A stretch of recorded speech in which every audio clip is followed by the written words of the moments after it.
वर्तमान जैसे तैसे कटता सभी का, किंतु व्यापक भविष्य की कहानी होनी चाहिए। मरकर एक रोज जाना सबको पड़ेगा, मरने के बाद भी निशानी होनी चाहिए।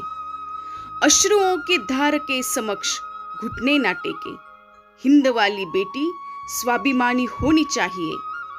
वक्त आ पड़े तो बैरियों का वक्ष चीर डाले, लक्ष्मीबाई जैसी मर्दानी होनी चाहिए। नवरात्री म्हणजे स्त्री शक्तीचा आविष्कार आणि सन्मानाचा जागर।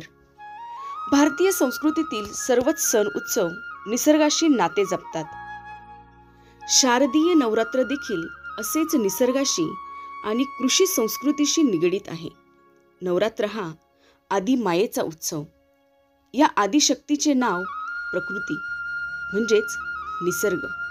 त्यामुळे वर्षभरात 4 वेळा निसर्गातील प्रमुख बदल होताना या आदिमाया प्रकृतीचे 4 उत्सव 4 नवरात्रींच्या रूपाने साजरे केले जातात। पृथ्वीच्या सूर्याभोवती होणाऱ्या परिभ्रमणामुळे ऋतूंची निर्मिती होते। भारताच्या भौगोलिक स्थानामुळे आपल्याला वसंत, ग्रीष्म, वर्षा, शरद, हेमंत, शिशिर हे 6 ऋतू अनुभवायला येतात। यांपैकी शिशिर, वसंत, वर्षा आणि शरद या 4 ऋतूंतील पौष, चैत्र, आषाढ, आश्विन या 4 महिन्यात आदिशक्तीची उपासना केली जाते। या 4 नवरात्रांपैकी अश्विन शुद्ध प्रतिपदा ते नवमी चालणारे शारदीय नवरात्र अधिक प्रचलित आहे। शक्ती उपासना जगभरातल्या बहुतांश संस्कृतीत आढळते। प्रागैतिहासिक काळापासून मानव विविध रूपांतील मातृदेवतांची आराधना करत आला आहे। भूमीची सर्जनशीलता आणि स्त्रियांची सुफलन क्षमता यातील साम्य लक्षात आल्यावर मातृदेवतांची उपासना सुरू झाली। सिंधू संस्कृतीत अशा मातृदेवतांच्या मृण्मूर्ती आढळतात। वैदिक काळात सरस्वती, श्री आदिती, उषा, पृथ्वी या स्त्री देवतांची स्तुती केली गेली। दुर्गा, लक्ष्मी, काली अशा अनेक देवतांच्या गाथा पुराणांनी गायल्या। पुरुषी अहंकारातून उन्मत्त झालेल्या महिषासुराचा या शक्तीने महिषासुर मर्दिनी होऊन वध केला। नवरात्रात या स्त्रीत्वाचा सन्मान केला जातो। तसेच शारदीय नवरात्रीतील कुळाचार हे कृषी संस्कृतीशी नाते सांगणारे आहेत। जमिनीतून धान्य, कंदमुळं उगवतात हे मानवाच्या लक्षात आलं आणि त्या आदिम काळापासून भूमिपूजनाचे विधी प्रचलात आले। ऋग्वेदातील श्री सूक्तात गंधद्वारा दुराधर्षा असे म्हणत या पृथ्वीलाच आदिशक्ती म्हटले गेले आहे। घटस्थापना म्हणजे हे कृषी व्यवस्थेचे जणू लहान प्रारूप होय। 7 ठिकाणची माती आणण्यामागे कदाचित वेगवेगळ्या मातींच्या मिश्रणातून जमिनीची सुफलन क्षमता वाढते असा विचार असावा। यावर मातीचा घट ठेवून सभोवती 7 धान्ये पेरण्यात मिश्र पिकांचे साहचर्य उत्पादन आणि गुणवत्ता वाढवते ही कल्पना असावी। हळदीचे पाणी शिंपडणे हे जणू कीटकनाशक फवारणीचे प्रतीक असावे। अशा प्रकारे 9 दिवसात धान्य बहरून आले की या समृद्धीचा उत्सव म्हणजे दसरा। स्त्री म्हणजे शक्ती, शुद्ध ऊर्जा यांचे मूर्त स्वरूप। आपल्या प्राचीन लोकांनी याला मान्यता दिली, म्हणून वैदिक काळात स्त्रियांना उच्च आदर दिला जात होता। स्त्रीच्या रूपाने आशीर्वाद म्हणून लाभलेल्या या शक्तीला मोठ्या कल्याणासाठी हितकर मार्गाने दिशा देणे एक समाज म्हणून आपली जबाबदारी आहे। संपूर्ण निर्मिती या शक्तीपासून क्षमता आणि प्रेरणा घेते। या शक्तीची विशालता परिमाणापलीकडे आहे। संपूर्ण निर्मिती माता आदिशक्तीच्या गर्भातून प्रकट झाली। एक स्त्री स्वतःच्या चिकाटीने असीम असे साध्य करू शकते हे पार्वतीने शिवाचे पतिरूपाने काळीत जिंकून दाखवून दिले आहे। आपल्या प्राचीन लोकांनी याला मान्यता दिली, म्हणून वैदिक काळात स्त्रियांना उच्च आदर दिला जात होता। एक वैदिक म्हण आहे, जिथे स्त्रियांना पूजले जाते तिथे देव वास करून असतात। नवरात्री हा स्त्रीत्वाचा जागर करणारा उत्सव आहे। निर्गुण निराकार परमेश्वराला स्त्री रूपात आई मानून उपासना करताना नवरात्रात स्त्री तत्वाचा देखील सन्मान केला जातो.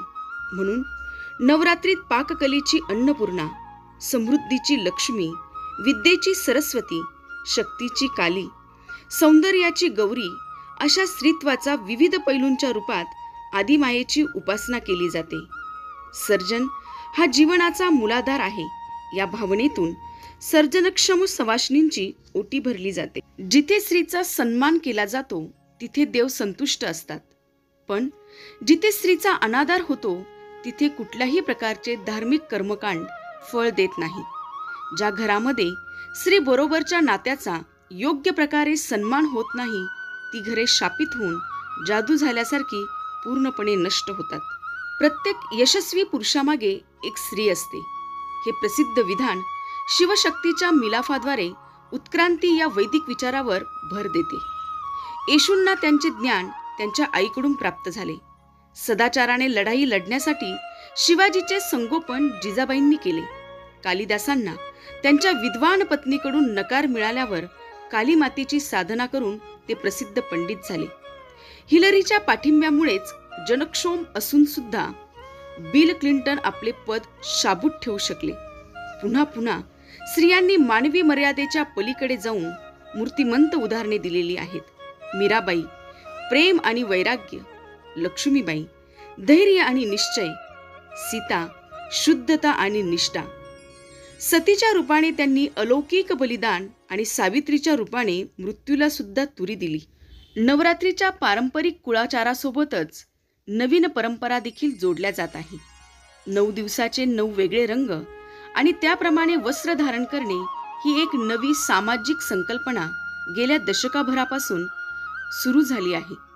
अर्थात याला कोणताही पौराणिक संदर्भ आणि शास्त्रीय आधार नसला तरी महिला वर्गात मात्र ही संकल्पना लोकप्रिय आहे. गुजराती समाजातील गरबा आणि दांडिया आता संपूर्ण भारतात सर्वत्र उत्साहाने साजरा केला जातो आहे. बोंडल्यांच्या पारंपरिक गीतात आधुनिक काळातील शब्द येत नवीन गाणी लोकप्रिय होत आहेत. परंपरा आणि आधुनिकतेचा मेळ घालताना या उत्सवामागील भूमिका देखील समजून घेणे गरजेचे आहे. नवरात्री हा स्त्रीत्वाचा उत्सव असल्याने फक्त नवरात्रीतच नाही तर वर्षभर स्त्रियांचा सन्मान व्हायला हवा. हा सर्जनाचा सोहळा असल्याने आपल्यातील कला, गुणविशेष यांच्यात नवीन सर्जनशीलता आणण्याचा प्रयत्न करत आपल्यालाच कम्फर्ट झोनमधून सीमोल्लंघन व्हायला हवे. देशातील बुद्धिजीवी, कष्टकरी, व्यापारी, सैनिक, कलाकार अशा सर्व समाजगटात ही आदिशक्ती बुद्धी, शक्ती, लक्ष्मी, कला अशा विविध रूपात विराजमान आहे. नवरात्रीच्या निमित्ताने तिला साथ घालत समर्थ राष्ट्र निर्माणाची प्रेरणा या नवरात्रीतून आपल्या सगळ्यांनाच मिळो हीच आदिमायेकडे प्रार्थना. प्राचीन काळी मानवाने निसर्ग शक्तीलाच दैवत मानले.